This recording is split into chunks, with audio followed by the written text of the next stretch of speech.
Sunday, September the 29th, is the feast of Michaelmas, the feast of St. Michael and all angels.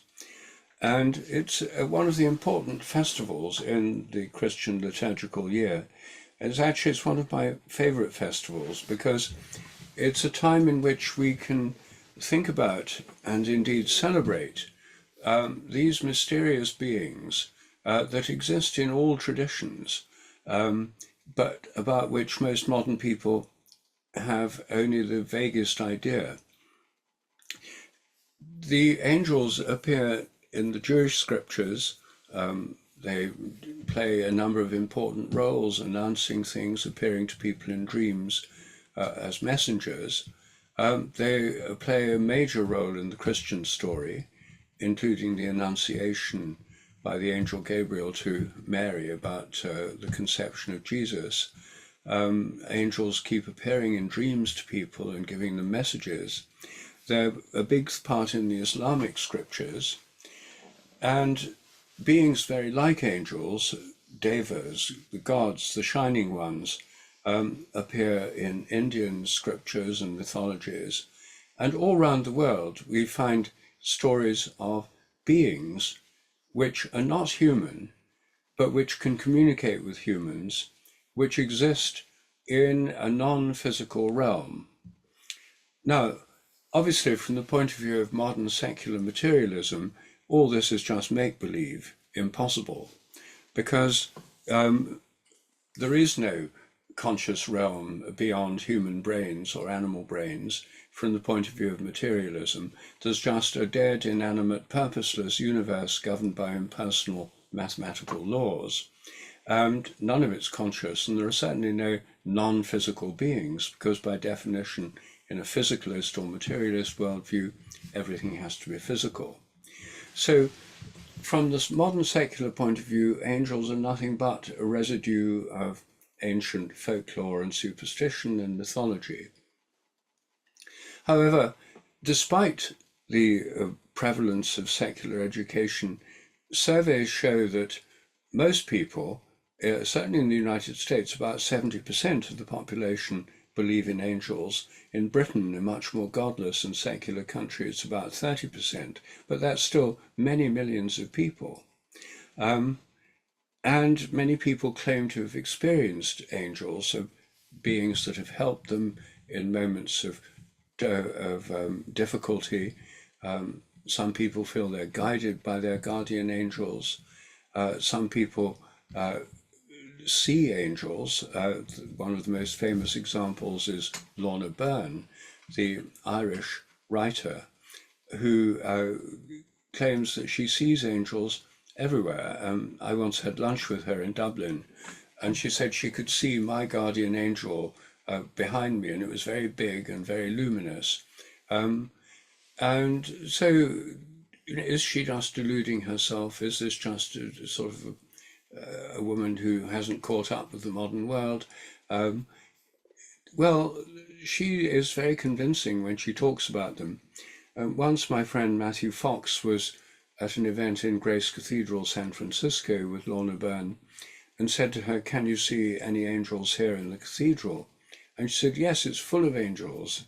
And he said, "What are they doing?" And she said, "Well, they're looking rather depressed." And he said, "Why?" And she said, "Well, because they're unemployed." And Lorna Byrne said, "You know, the angels want to help us, but they can only help us if we ask them. And no one asks them anymore, so most of them are unemployed." Well, it's sad to think of all these unemployed angels. So anyway, what I want to do now is just say something about what angels might be. If we take the view that they exist in the realm of the imagination, which is a view which is acceptable to everyone, I mean, even the debunking materialists would say that they exist in people's imaginations, then we can have a starting point. People see angels in dreams, and dreams are products of the imagination. People see angels in psychedelic experiences, and psychedelic experiences, visionary states, are in a sense, a product of a supercharged imagination or imagination on steroids or on psychedelics. So certainly people experience them, but are these experiences real in some sense? Well, there's been an interesting debate in recent years about this, particularly in relation to psychedelics. Many people who take psychedelics, particularly dimethyltryptamine, DMT, say that in their visionary states they encounter what are often called entities, spirit beings, which seem utterly real and with whom they're interacting. And these include angels.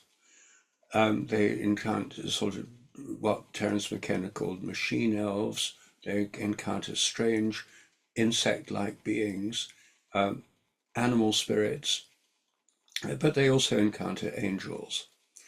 And so there's a big debate among people who theorize about psychedelic experiences about the status of these entities.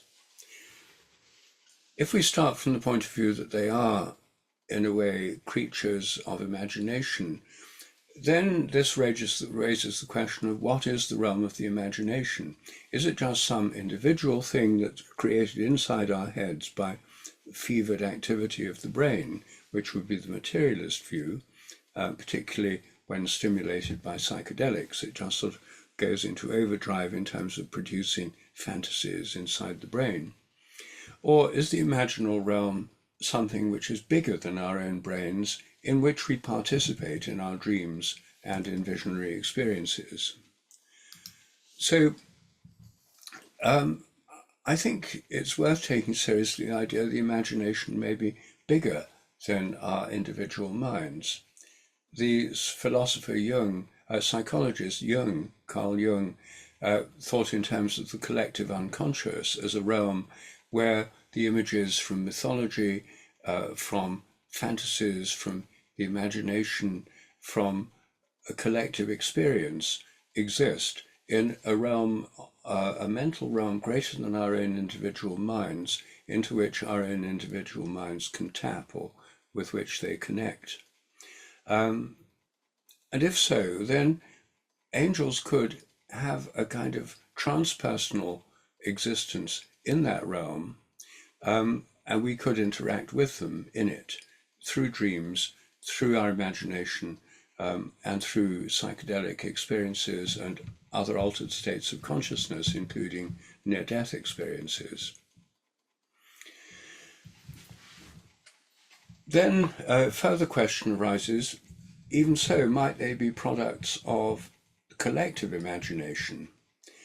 When I got interested in this question, I thought about obviously mythological figures like the Indian god Ganesh. Ganesh is an elephant-headed god who's a big part of Indian mythology, an important god as the remover of obstacles, believed to be a form of Shiva, the god Shiva. But clearly Ganesh couldn't actually have existed, a human with an elephant head. Some Hindus take it literally and say that it was an early example of the advances of Hindu technology many years ago when they perfected head transplants. But obviously that's a kind of crudely literal interpretation of something that's much more imaginal. So let's say that Ganesh really is a product of the collective Hindu imagination. But then that doesn't mean he's purely imaginary or doesn't have any kind of real existence. May exist as an actual independent entity within that realm. He appears to Hindus in dreams and in visions. And when I got interested in this question, I looked online for dreams of Ganesh, and I found that within India there were lots of online discussion groups where people had Ganesh dreams, discussed them with each other. They were all convinced they'd seen Ganesh in their dreams, and they were discussing what he'd said to them and how they'd interacted with him. Well, you could still say this is a kind of collective product, but the fact that Ganesh exists in many minds goes beyond any individual mind and can interact with those minds through dreams gives him a kind of more than mere fanciful imaginary quality. And it seems to me that angels could be at least like that. And that doesn't mean they're nothing but the products of human imagination, because Ganesh, even if he's a collective imaginal form that's experienced in dreams or in visions, could still be a channel through which a god, the god Shiva, or some other god or ultimate god, can speak to people or reach them. Now, angels may have that kind of status, but according to traditional understanding of angels, they go beyond that. They're the intelligences that govern the natural world. They're not just about humans and human imagination. And in the traditional understanding of angels, they're conscious intelligences that work in and through nature. And some of you may have seen a book that I wrote with the American philosopher and theologian Matthew Fox called The Physics of Angels. And in this book, we discuss the writings about angels by three key figures in the Western tradition. Firstly, Dionysius the Areopagite, who was probably a 7th century Syrian monk, who wrote in the Neoplatonic tradition and wrote about the hierarchies of angels.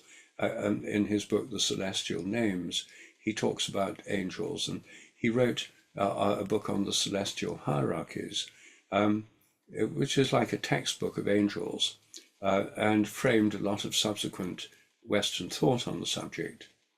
We also have writings of Hildegard of Bingen, who saw angels and interacted with them, the great medieval mystical abbess in Germany. And also the writings on angels of St. Thomas Aquinas. And Aquinas gave the most systematic exposition of medieval angelology. The view that they took was that there were nine levels of angels, or 9 hierarchies of angels. The top hierarchy, the first 3, were the cherubim, seraphim, and thrones. The thrones are the angels of divine presence. They're the conscious beings that are open and filled with the presence of God. The seraphim are the beings that are filled with the fire and light of divine love. And the cherubim are the intelligences, the transhuman intelligences that are filled with divine knowledge. And they're like cosmic archetypes, media through which the divine will and mind permeates the universe. Then there's the next level of angels, dominions, virtues, and powers. And these angels work at a more than human and more than worldly realm. Some writers associated them with the stars and the planets. And in the ancient world, the stars and the planets were all thought to be living, conscious beings. And some of these theorists thought that the angels were the minds or spirits associated with each of the heavenly bodies, the stars and the planets. Plato thought that the stars and the planets were gods. In fact, he called them visible gods. We can see the stars and planets, but they're powers or intelligences that higher than the human level, yet, of course, lower than the divine. And we still call the planets by the names of gods and goddesses: Venus, Mars, Mercury, Uranus, and so on. So their idea was that when they looked up into the sky, the stars and the planets were conscious beings which could influence the earth and with which we could interact. And they were intelligences that channeled the divine love, knowledge, and power. When modern people look up at the sky, they just see heavenly bodies that are nothing but assemblies of mass or hydrogen bombs in the case of the sun, thermonuclear reactors of the stars, galaxies which are just aggregates of stars held together by gravitational forces. But within the current thinking of panpsychism, which is becoming increasingly widespread in the academic philosophical world, and which is of course a very ancient worldview, that nature, consciousness permeates all nature. There are forms of consciousness in all self-organizing systems, including stars, planets, and galaxies. This is a point of view that I've developed myself in a paper I wrote recently in the Journal of Consciousness Studies called Is the Sun Conscious? I won't go into it now, but you can make a good case that the sun in a panpsychic universe is a conscious being, and so are the other stars, with its own intelligence. Now, what if we called the intelligence of the sun its angel or its guiding angel? Then we'd have something very similar to the medieval view.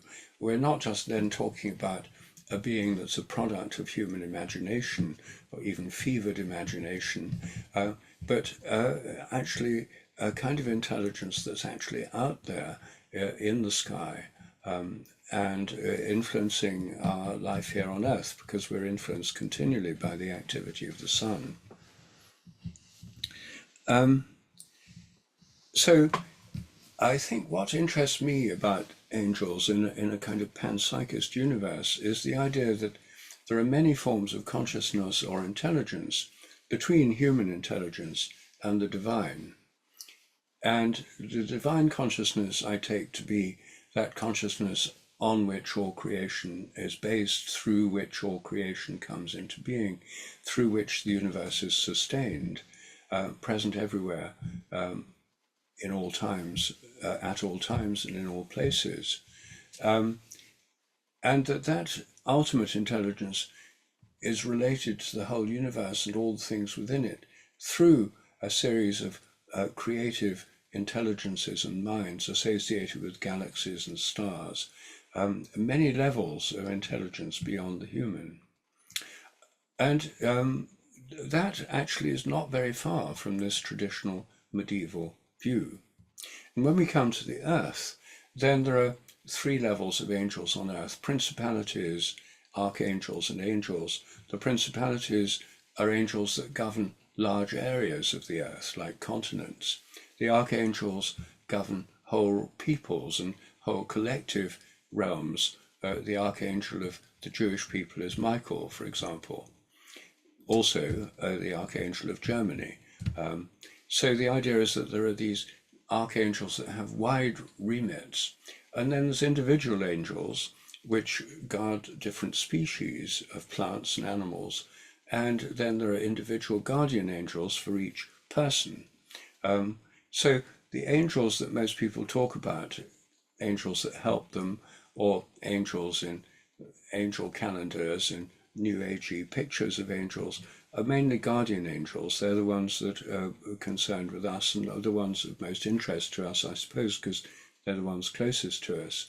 But the traditional view is these are part of a much larger realm of conscious beings that go far beyond the human level.